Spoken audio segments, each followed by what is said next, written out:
Conformal mapping अनुकोण प्रतिचित्रण, इसकी आज करेंगे सफिशिएंट कंडीशन। सफिशिएंट कंडीशन क्या है कि W equal to F Z प्रांत D में डोमेन है D, उसमें क्या है विश्लेषक है एनालिटिक फंक्शन, और ये कंडीशन देंगे F dash Z does not equal to 0, ये 0 नहीं है सभी बिंदुओं को प्रांत D के। तो क्या होगा ये W equal to F Z क्या होगा अनुकोण प्रतिचित्रण। अनुकोण प्रतिचित्रण क्या होता है कि परिमाण और दिशा मैग्नीट्यूड और डायरेक्शन दोनों में समान होना चाहिए, पर अनचेंज होना चाहिए। तो अपन यहाँ इसमें मान लिया जैसे अपन ने ये दो समतल मान लिए, जैसे यहाँ अपन ने दो ये मान लिया, ये जेड समतल है, जेड समतल है, इस पर यहाँ पर ये Z0 कोई पॉइंट है, जेड समतल में Z0 कोई पॉइंट है, और ये C1 और ये C2 दो क्या है प्रतिच्छेदी वक्र है।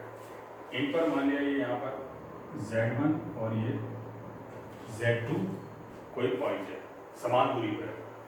अब ये जो प्रतिचित्रण है ये वाले ये जो वक्र है ये क्या है प्रारंभिक रेखा से, इससे जो है प्रारंभिक रेखा से जो कोण बनाते हैं इसकी स्पर्श रेखा ये क्या है α1, और ये वाली है α2। इन दोनों के जो बीच का कोण है वो क्या है α2 माइनस α1, ये तो है जेड समतल। इसी तरह अगर मान लो इसका प्रतिचित्रण यहाँ देखें, यहाँ पर देखें ये देखते हैं W समतल में,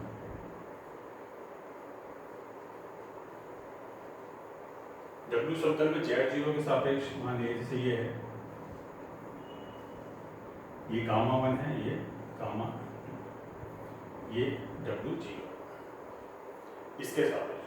तो इससे यहाँ पर ये है इनके बीच का जो कोण है, अगर ये भी क्या होगा α2 माइनस अगर α1 होगा तब तो ये क्या होगा प्रतिचित्रण क्या हो जाएगा तुल्यकारी प्रतिचित्रण हो जाएगा। तो मान लिया यहाँ पर इसमें जैसे यहाँ पर कोई बिंदु है गामा 1 पे, यहाँ पर है W1 और यहाँ पर है W, इन दोनों के बीच का कोण निकालने के वो आना चाहिए α2 माइनस α1, तब तो ये क्या है तुल्यकारी, मतलब ये अनुकोण प्रतिचित्रण कन्फॉर्मल मैपिंग। तो यहाँ पर इसमें देखें तो यहाँ पर ने मान लिया कि माना जेड समतल में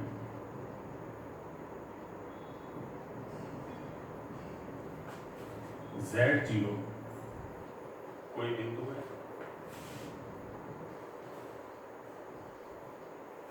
यहाँ Z0 इसमें कोई बिंदु हो गया, और C1 तथा C2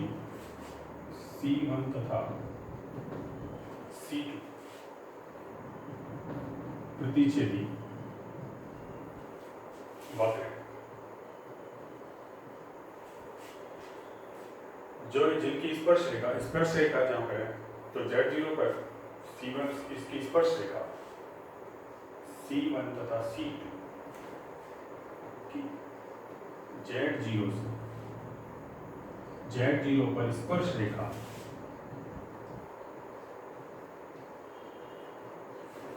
क्रमशः वास्तविक अक्ष के सापेक्ष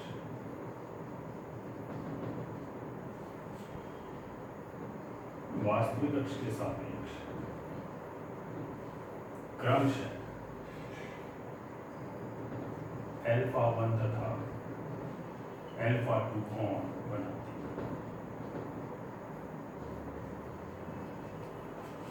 Z0 पे स्थिर बिंदु और ये C1 C2 इसके प्रतिच्छेदी वक्र है, तो C1 पर तो स्पर्श रेखा जो है वो α1 कोण बना रही है रियल एक्सिस से वास्तविक अक्ष से, और C2 पर क्या है α2 एंगल बना। तो इन दोनों के बीच का कोण C1 और C2 के बीच का कोण C1 तथा C2 के मध्य कोण जो है वो क्या हो गया α2 माइनस, इसको भी ये कोण भी अपने को बताना है α2 माइनस α1, तब तो ये क्या हो जाएगा तुल्यकारी प्रतिचित्रण, तुल्यकारी अनुकोण प्रतिचित्रण।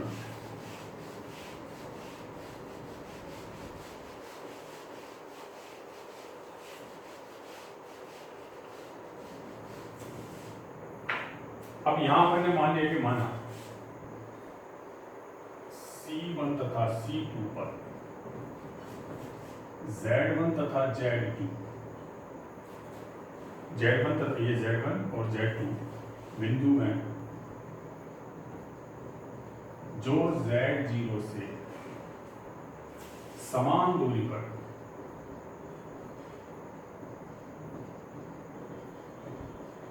इनसे Z0 से Z0 की समान दूरी आपने मान लिया, समान दूरी R, छोटी संख्या है, ये बहुत छोटी संख्या होती है।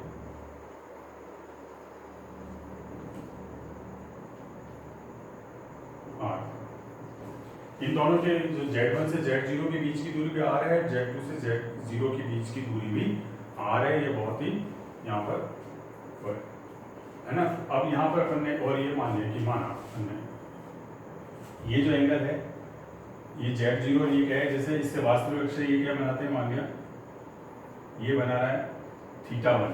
तो जैसे जैसे ये यहाँ आएगा तो इसकी वैल्यू हो जाएगी, इसकी वैल्यू हो जाएगी, इसकी वैल्यू हो जाएगी। तो θ1 तो यहाँ पर ने मान लिया कि माना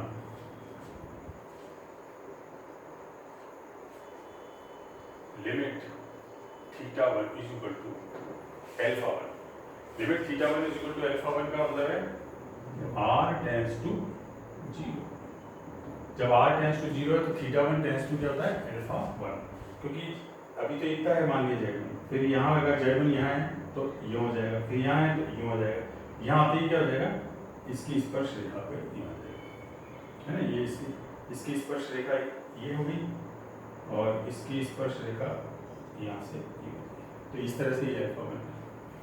तो अपन यहाँ पर ये देख रहे हैं अपन θ1, लिमिट θ1 इज इक्वल टू α1 है। इसी तरह लिमिट θ2 क्या हो जाएगा, α2 हो जाएगा। इसी तरह लिमिट θ2 इज इक्वल टू α2, एक है। तो अपन ने यहाँ मान लिया कि mod Z1 minus Z0 equal R e की पावर आइटा θ1 ये है, और Z2 minus Z0 equal R e की पावर आइटा थीटा, जहाँ लिमिट θ1 α1 है, लिमिट θ2 α2 है, लिमिटिंग पॉइंट है α1 α2। तो यहाँ अब अपन ने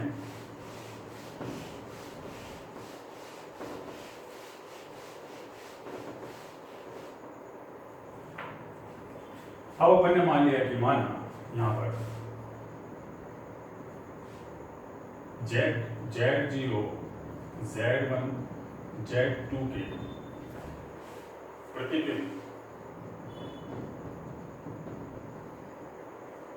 या प्रतिचित्रण, यूं भी कह सकते हो आप, यहाँ पे यूं भी लिख सकते हो कि प्रतिचित्रण कर रहे हो आप W समतल में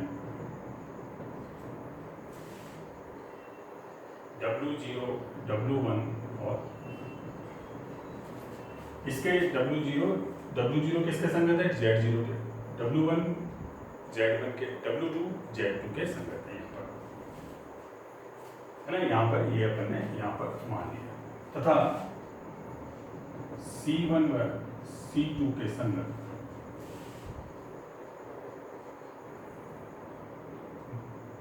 क्या है, चाप क्या है, चाप γ1 व γ2 है।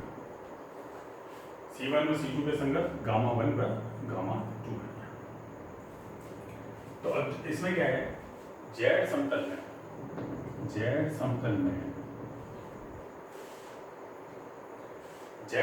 में कोई बिंदु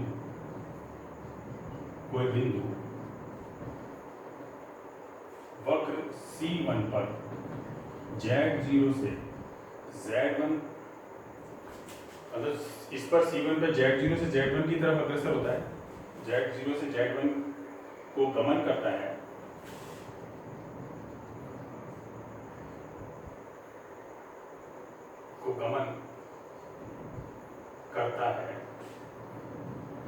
तो उसके संगत क्या है, उसके संगत बिंदु W समतल में W0 से W1 को गमन करेगा।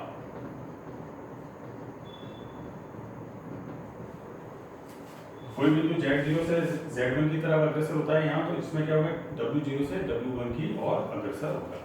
इसी प्रकार यदि कोई बिंदु जेड समतल में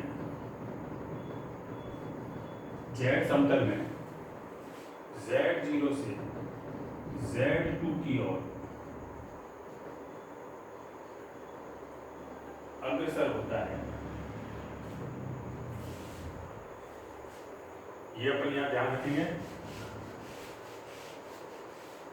ये ध्यान रखेंगे Z1 माइनस Z0 ये है, लिमिट है θ1 α1 θ2 गमन होता है, अग्रसर होता है, तब W समतल में बिंदु W0 से W2 की ओर अग्रसर होगा, इसकी ओर अग्रसर। यहां पर ने मान लिया कि माना W1 minus W0 equal to ρ1 e की पावर आइटा फाई और W2 minus W0 equal to ρ2 e की पावर आइटा फाई। तो लिमिट φ1 और लिमिट φ2 निकालेंगे, जैसे φ1 निकालेंगे उसी तरह φ2 निकालेंगे। Z1 माइनस Z0 ये है, W1 माइनस W0 ये है। तो यहाँ पर देखें इनकी जरूरत पड़ेगी, इसको हटा देते हैं।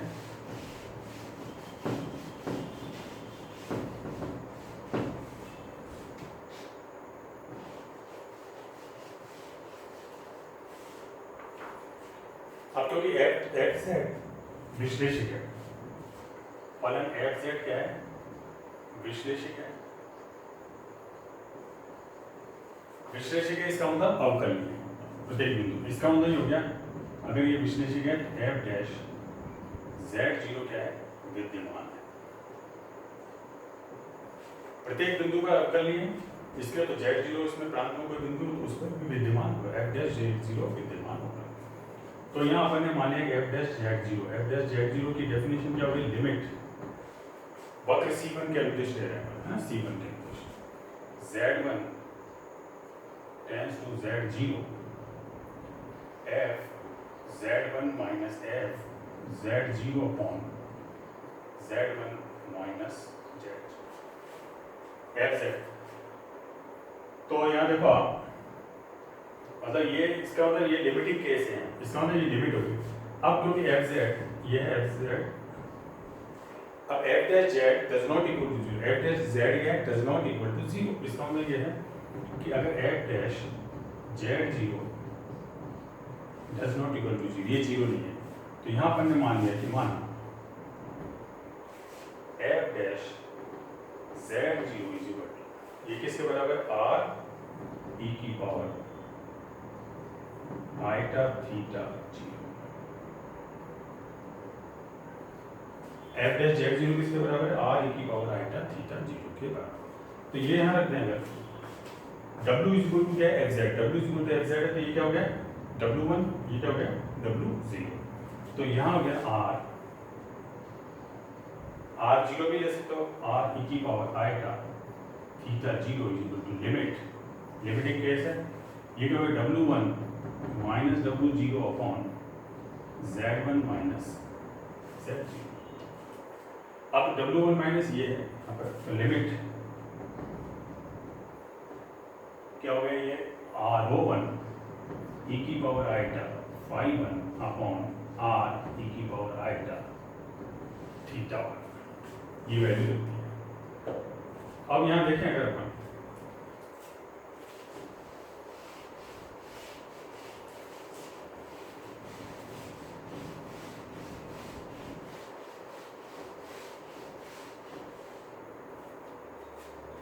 तो यहाँ देखो आप, ये क्या हो गया, इससे क्या आ गया, r e की power iota theta 0 is equal to limit, ये लिमिट है, लिमिट ρ1 अपॉन r e की पावर आइटा φ1 माइनस थीटा। तो इससे देखो आप क्या हो रहा है, तो r इज इक्वल टू क्या है, r इज इक्वल टू क्या है, ρ1 अपॉन ये तो इसका मैग्नीट्यूड समझ लो, ये मैग्नीट्यूड है ना, चाहे आर इज इक्वल टू ये। और थीटा जीरो क्या है, theta zero is equal to limit phi one minus theta. इसको कैसे लिख सकते हो, limit phi one minus limit theta. अब लिमिट थीटा वन किसके बराबर था, अल्फा वन। तो theta zero is equal to limit phi one minus alpha one. तो limit phi one is equal to क्या हो गया, अल्फा वन प्लस थीटा। यह वक्र C1 की अनुदिश। तो लिमिट फाई वन में क्या है, स्पर्श रेखा है W समतल में। W समतल में इसका मतलब यह है W समतल में गामा वन की W0 के सापेक्ष स्पर्श रेखा का जो कोण है, स्पर्श रेखा कोण समझ लो, ये है limiting alpha one plus theta. इसी प्रकार W2 वक्र की क्या होती, तो इसी प्रकार वक्र या चाप गामा 2 के सापेक्ष लिमिट फाई 2 क्या हो जाएगा, यहाँ इस अल्फा वन की जगह क्या आ जाएगा, अल्फा 2 प्लस थीटा। अब इनके मध्य का कोण देखेंगे तो गामा वन और गामा 2 के मध्य का कोण, गामा वन व गामा 2 के मध्य कोण क्या हो जाएगा, इसमें से घटा देंगे limit phi 2 minus limit phi 2 minus limit phi 1, इसमें से ये घटा देंगे तो थीटा जीरो तो कैंसिल हो जाएगा, कितना जाएगा, अल्फा 2 माइनस। तो ये उतना ही आगे जो जेड समतल में था, जेड समतल के C1 जो ये क्या है, इज इक्वल टू C1 व C2 के मध्य कोण उसके बराबर है, परिमाण दिशा दोनों बराबर है। देखो अल्फा 2 माइनस अल्फा 1 वो था, अल्फा 2 माइनस अल्फा 1 ये। अगर यहाँ पर ये उल्टा होता, अल्फा 1 माइनस अल्फा 2 होता तो परिमाण में तो बराबर होता, परंतु दिशा में विपरीत होता। इसका मतलब ये क्या है, अनुकोण विचित्र। अनुकोण तो इसमें जो मेन कंडीशन है एक चीज, तो ये एवरेज विश्लेषक है यहाँ पर, और दूसरा है कि f dash z does not equal to 0। यहाँ पर ये चीज है, वो जरूरी f dash z does not equal to 0, क्योंकि यदि आपके पास f dash z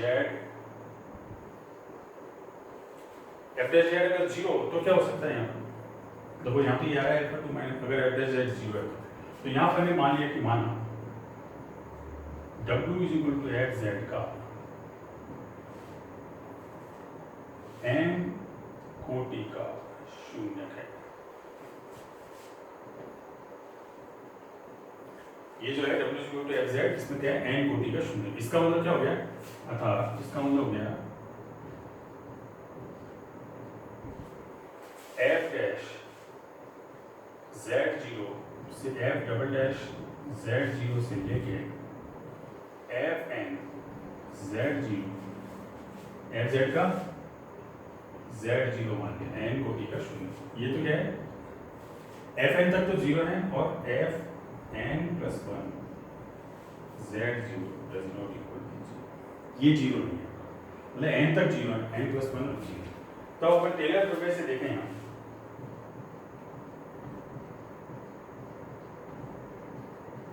क्योंकि फलन विश्लेषी है तो यहाँ पर अपन टेलर थ्योरम लगा सकते हैं। fz क्या होता है, टेलर थ्योरम क्या है, fz is equal to f z0 plus z minus z0 f dash z0 से लेके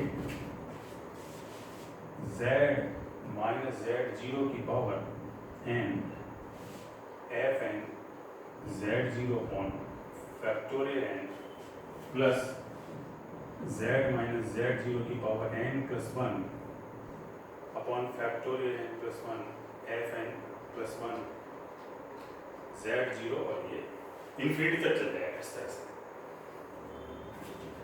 तो टेलर प्रमेय अपन ने याद है। अब देखो ये एफ डैश से लेके ये एफ एन तक तो जीरो है, इसका मतलब ये यहाँ से लेके यहाँ तक तो जीरो है, ये सब टर्म क्या है जीरो, ये तो जीरो।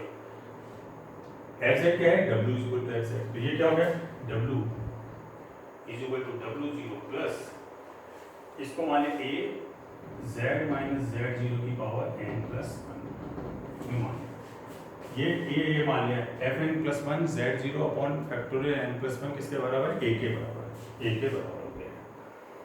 अब आगे वाली टर्मों को भी अपन अवॉइड कर दें इसको, तो यहाँ अपन ने ये ले लिया डब्ल्यू वन ले लो अपने यहाँ, W one F Z one ले लेंगे यहाँ माइनस डब्ल्यू जीरो, क्योंकि गामा वन के सापेक्ष लेते हैं, is equal to A Z minus Z zero की पावर एन प्लस वन, ये हो गया। अब इसमें देखें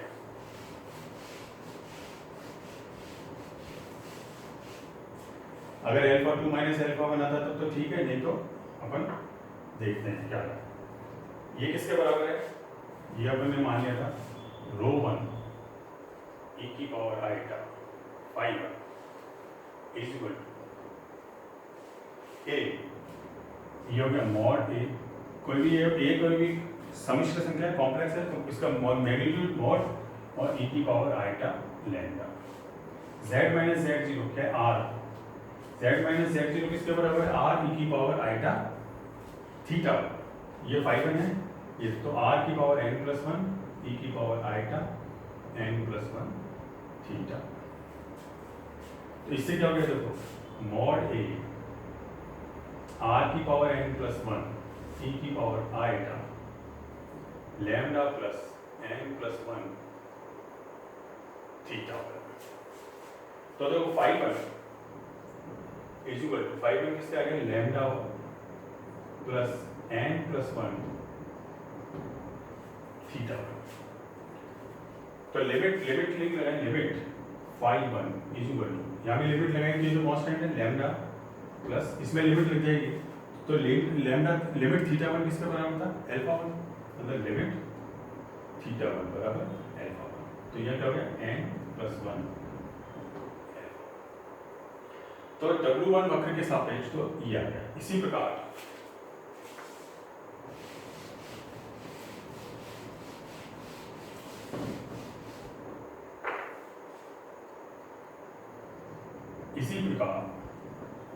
लिमिट फाई टू, ये क्या हो जाएगा lambda plus n plus one alpha two. अब इनके बीच का limit phi to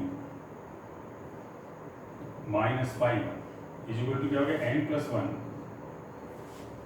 alpha two minus, ये तो कैंसिल। अब देखो ये alpha two minus alpha one नहीं है, कितना आ रहा है n प्लस वन, जितने कोटि के शून्य के उससे एक ज्यादा, मान लो 5 कोटि के शून्य के तो 6 आएगा, तो 6 अल्फा टू माइनस है 6 टाइम्स आ रहा है। तो इसका मतलब ये क्या है अनुकोण प्रतिचित्रण नहीं है, तो ये हो गया अनुकोण प्रतिचित्रण नहीं है, तो अनुकोण प्रतिचित्रण नहीं होगा। तो इस तरह से ये है एफ डैश जेड जीरो जरूरी है। अगर F dash Z zero F dash Z zero या Z does not equal to zero, does not equal to zero, तब क्या होगा इसका अनुपात डब्ल्यू समतल और जेड समतल की लंबाइयों का अनुपात क्या होगा। मान लीजिए जेड समतल में जेड समतल तथा डब्ल्यू समतल के चापों की लंबाइयां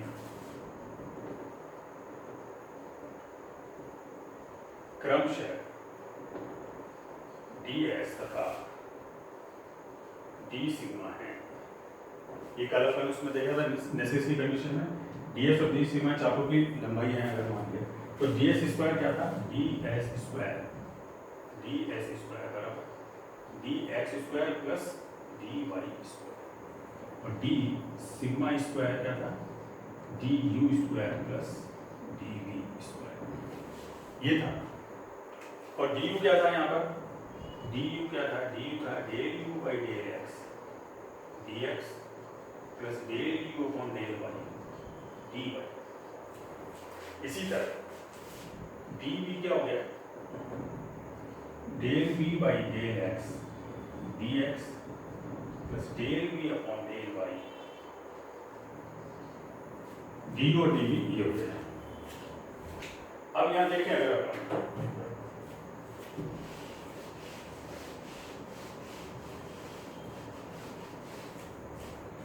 क्योंकि एफ जेड क्या है, एफ जेड क्या है, विश्लेषिक है, एफ जेड विश्लेषिक है। तब सी आर इक्वेशन से कौशी-रीमान समीकरण, कौशी-रीमान समीकरण क्या है, U X is equal to V Y और U Y is equal to minus X, ये यहां लगाएंगे। तो इससे डी यू क्या हो गया, del you by del X D X V by U Y is equal to कितना है, माइनस वी एक्स। तो यहाँ पे आ गया minus del we by del X D Y, D V कितना हो गया, del we by del X D X minus V Y कितना है यू एक्स, तो plus del you by del X, V Y की जगह आपने यहाँ पर यू एक्स रख दिया। अब इसमें अपन ने डी सिग्मा स्क्वायर क्या है, डी सिग्मा स्क्वायर बराबर डी यू स्क्वायर प्लस इसका स्क्वायर प्लस इसका स्क्वायर क्या हो गया, del you by del x का square plus del we by del x का square d x square plus del we by del x का square plus del you by del x का whole square d Y square, और यहां पर कितना हो गया minus two del you by del X del we by del X D X D Y plus two del you by del X del we by del X D X D Y, ये cancel, ये आएगा। इसमें फिर ये common आया, इसको आपने लिख दिया del you by del x का whole square plus del we by del x का whole square d x square plus D Y square, ये क्या है d x square d y का होल स्क्वायर, यूँ है इस तरह से ही है, हमने यूँ लिखा था। तो D x square plus D Y square क्या है, डी एस स्क्वायर, तो ये क्या हो गया डी एस स्क्वायर हो गया, और ये क्या हो गया एफ तो एफ डैश जेड क्या होता है, एफ डैश जेड क्या होता है, del W by del X, इसका मतलब है डब्ल्यू क्या है U plus iota V, del you by del X plus iota del we by del X.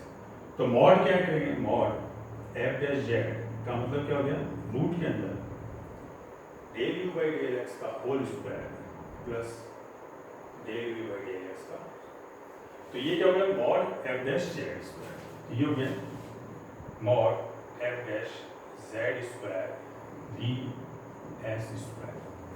तो डी सिग्मा और डी एस का रेशियो कितना है, तो d s d sigma square upon d s square is equal to कितना है mod f dash z का square is to, मतलब इनके जो अनुपात हैं डबल जो लंबाई है उनका अनुपात क्या होता है, F dash Z is to 1 के रेशियो में होता है। तो रूट हटा देंगे तो f dash Z is to 1 में आ जाए, तो d s sigma upon d s d sigma upon d s is equal to mod f dash z upon इसके रेशियो में होता है। अगर F dash Z does not equal to 0 है और f dash z equal to 0 होगा तो n plus वो अनुपात प्रतिचित्रण नहीं हो पाएगा। तो ये इस तरह से इसकी नेसेसरी और सफिशिएंट कंडीशन है जो बहुत ही इंपॉर्टेंट यहाँ पर है। तो ये इसके प्रूफ और ये आगे अपन यूज करेंगे।